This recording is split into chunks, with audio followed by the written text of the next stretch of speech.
And as a reporter, this issue came up a lot because I think, one, a lot of people don't understand wealth, how it's accumulated, how it's passed down, what its importance is. And people don't actually understand kind of the massive gap that exists between black families and white families, how it came to be, and if there's any hope of narrowing it.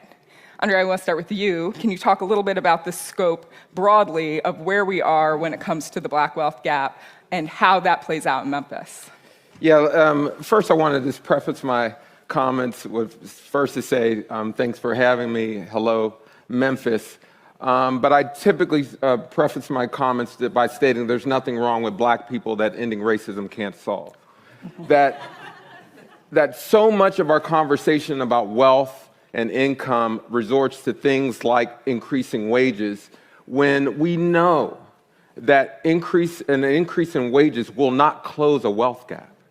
That the wealth gap that predicts that black and brown people will have zero net wealth by 2050 was created by federal policy. Mm-hmm. The more we talk about increasing wages and these other aspects, which are important, I want people to eat. But let's not get it twisted. The way we gave wealth to white people, we can give wealth to black people primarily through housing policy, business policies, and other significant things. My studies, one of my most significant studies around housing. And we did a study where we looked at homes where the share of the black population was 50% or higher versus homes in places where the share was less than 1%. And what we found after an apples-to-apple comparison, we control for education, we control for crime, we control for all those Zillow metrics like walkability and all those different things, fancy terms that we use. And what we found that homes in majority black places are worth 23% less, and that's also true in the nation as it is in Memphis. And nationally, homes are devalued by $48,000 per home, accumulatively $156 billion of lost equity, simply because black people live around the home. Now, I want to put this into context. That would have paid for, that $156 billion in lost assets would have paid for about 4 million black-owned businesses, given the average startup cost for black-owned businesses. It would have financed 8 million four-year college degrees. It would have replaced the pipes in Flint 3,000 times over. It would have paid for all of the damage in Hurricane Katrina. You know, and by the way, the homes in Memphis metros in black neighborhoods are worth about $24,000 less, robbing school districts, robbing police systems, robbing communities, not allowing people to weather the shocks that will inevitably come from economic crises. So I just wanted to say that we are not going to create black wealth without a serious conversation on federal policy, bringing money directly to somehow homeowners, black folk in these places that have been historically devalued over time. Yeah. If it's nothing else that a person remembers in economics, and this is even true, because it's the same thing that I had in the original version, going back prior to 1984, and it's also in the 1984 edition, and that's on page 60. The use of time and energy, that is what economics is. Economics is not just about money. When people think about economics, they think about money. No, money is just a tool of economics, a tool of using what? Time and energy. That's all it is. Money is about the use of time and energy. So economics is about how you use all of your time and all of your energy as an individual person. And it says here, at the end of each day, measure the value of your accomplishments only by how effective you were in saying or doing something that proved to be useful in helping to end white supremacy, which is what black economics is supposed to be about, ending white supremacy, and or in helping to produce justice. If you're helping to produce justice, you're helping to end white supremacy. If you're helping to end white supremacy, you're helping to produce justice. Why? Because white supremacy is about non-justice. It's about guaranteeing that people will be mistreated and guaranteeing that the people who need help the most won't get it. That's what white supremacy is for. Economics means the correct distribution of and or balance between all animals, persons, places, plants, things, etc. Economics in the correct sense is the sum total of all of the thought, speech, and or action used to produce maximum efficiency and revealing truth in a manner that promotes the establishment of justice and correctness in all areas of activity. Economics also means using all things, thought, speech, and or action with maximum efficiency with the objective of eliminating racism, white supremacy. Economics does not mean simply acquiring, saving, and or spending money. Economics is not a tool of money. Money is a tool of economics, as he stated in the clip. Economics is the result of people speaking and acting effectively in the production of justice and correctness. It is not simply how memory is handled that demonstrates economics. It is a matter of how everything is handled and to what end. Economics pertains to how all time and all energy is used. In order for a person who is a victim of racism, white supremacy to practice economics, that person must speak and act to produce justice and correctness in the sum total of everything that he or she says or does. This includes the use of time and energy, the consumption of food and drink, sexual intercourse, and thoughts of sexual intercourse, the use of music, the manner and use of labor, etc.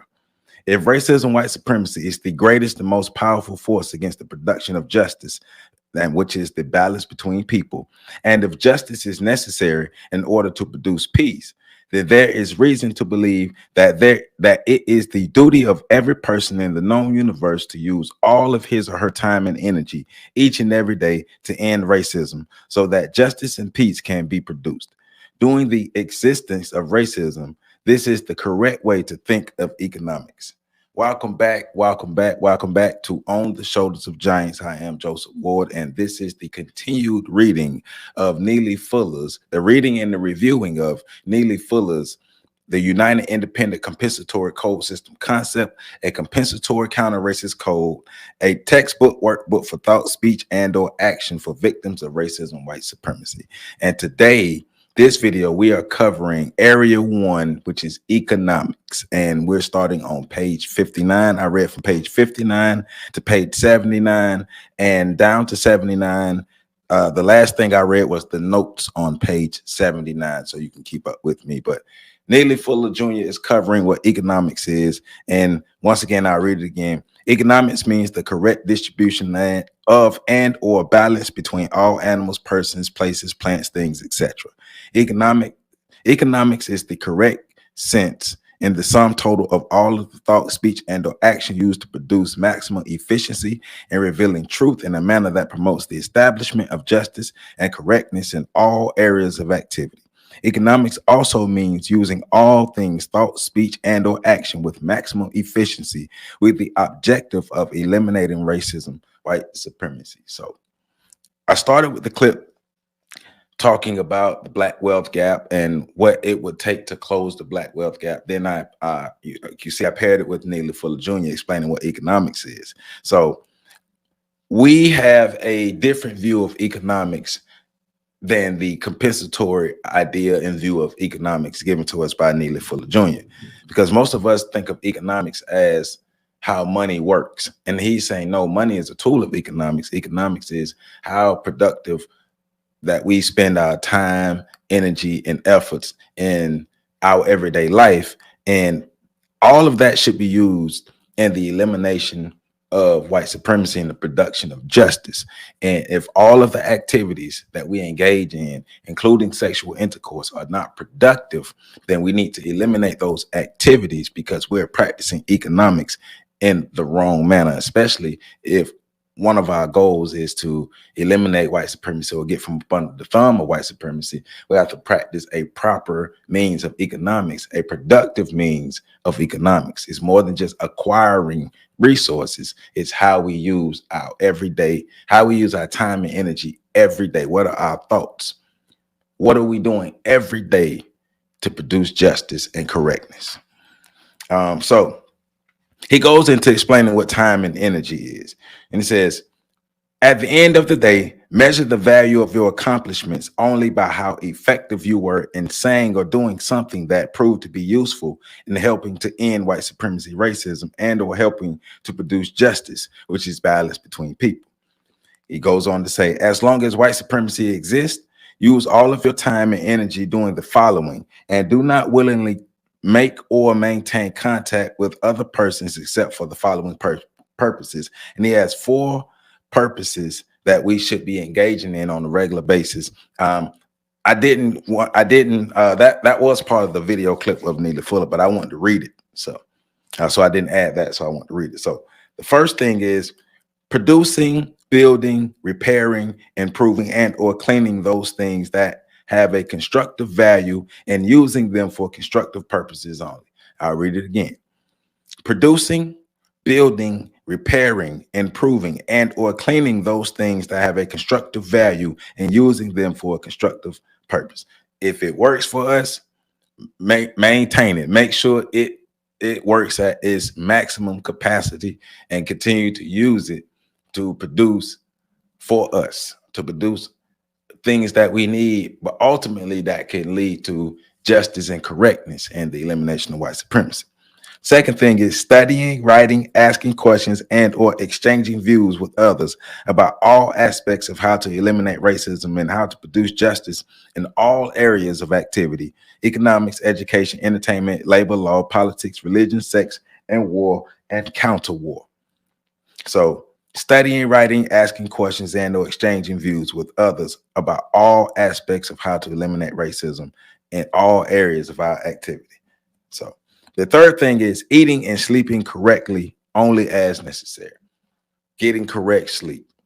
Eating as healthy as we can. Eating as right as we can with all the food being messed up and being tainted these days. So the healthiest food that you can find it. Get the best rest. Take care of your body. I started by exercising. I've been exercising for about a month. Start by exercising, doing everything you can to be the greatest version of yourself, the most productive version of yourself that can lead to helping the community and producing justice and correctness. Engaging in sexual intercourse no more than 2 times every 7 days and using a minimum amount of time and resources in association with such engagement. So he's not saying don't have sex. He's not saying don't have good sex. He ain't saying don't get your back blown out or nothing like that. But what he's saying, don't spend too much time having sex, because now you begin to be unproductive, right? So if the sexual intercourse is not productive, then you shouldn't be doing it, right? But if you're spending all of your time having sex, if you're spending too much time having sex, then you're not being productive in other areas that could give you what you need to seek justice. All right. So he explains time and energy and his 4 things that we should be doing to help us produce justice. So the suggestions are the 4 basic and correct ways for a victim of white supremacy, non-white person, to use his or her time and energy in a manner that is not too restrictive and at the same time economically constructive. If each victim of racism would limit all of his or her activities to more than the aforementioned, most of his or her problems would be greatly minimized in a very short amount of time. So victims of racism who are serious about eliminating racism, white supremacy, and or who are serious about producing justice cannot afford to engage in any activities other than the aforementioned. And I'll go over them again. producing, building, repairing, improving, and or cleaning those things that have a constructive value and using them for constructive purposes only. Studying, writing, asking questions, and or exchanging views with others about all aspects of how to eliminate racism and how to produce justice in all areas of activity: economics, education, entertainment, labor, law, politics, religion, sex, and war, counter war. Eating and sleeping correctly only as necessary.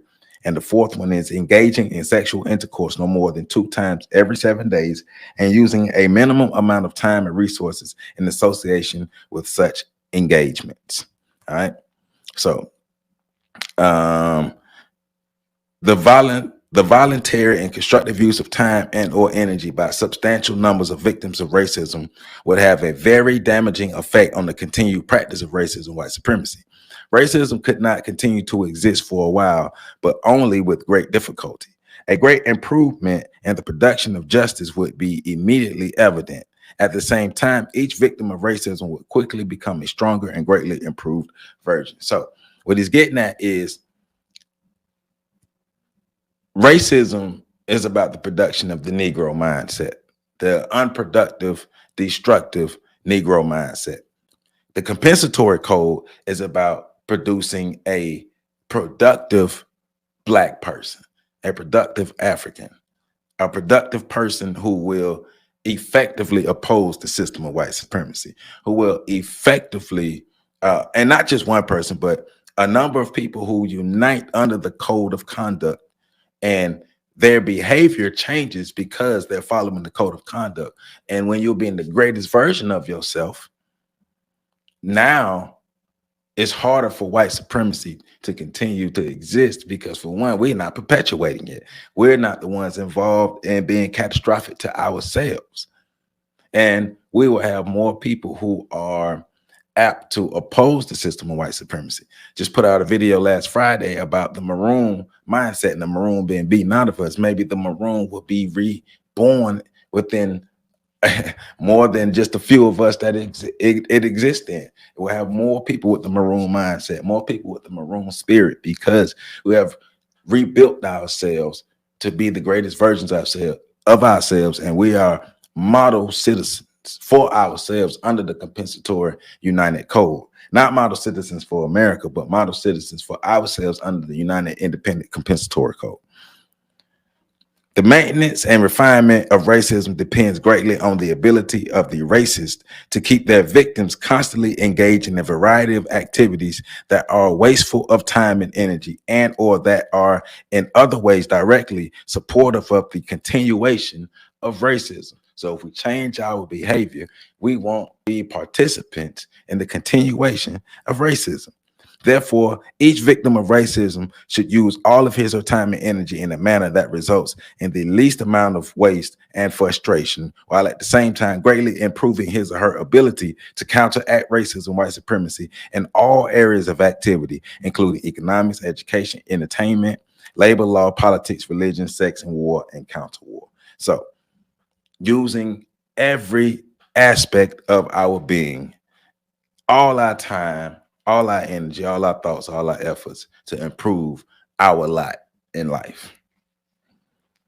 So he says this is important. At no time should any person seek the company of, make deliberate contact with, or voluntarily maintain in the presence of other persons except for the purpose of speaking and or acting in the support of or suggesting the 4 points of economics that he formatted. So anything else, he's stating basically what he's saying is anything else that we're doing outside of the 4 points that he gave us is unproductive and is counter to us eliminating racism. It's pro the maintenance of racism. So if we don't get in line with doing what we're supposed to do under this United Independent Compensatory Code, racism won't end because we're going to continue it ourselves. And that's all a part of the refinement and the maintenance of racism.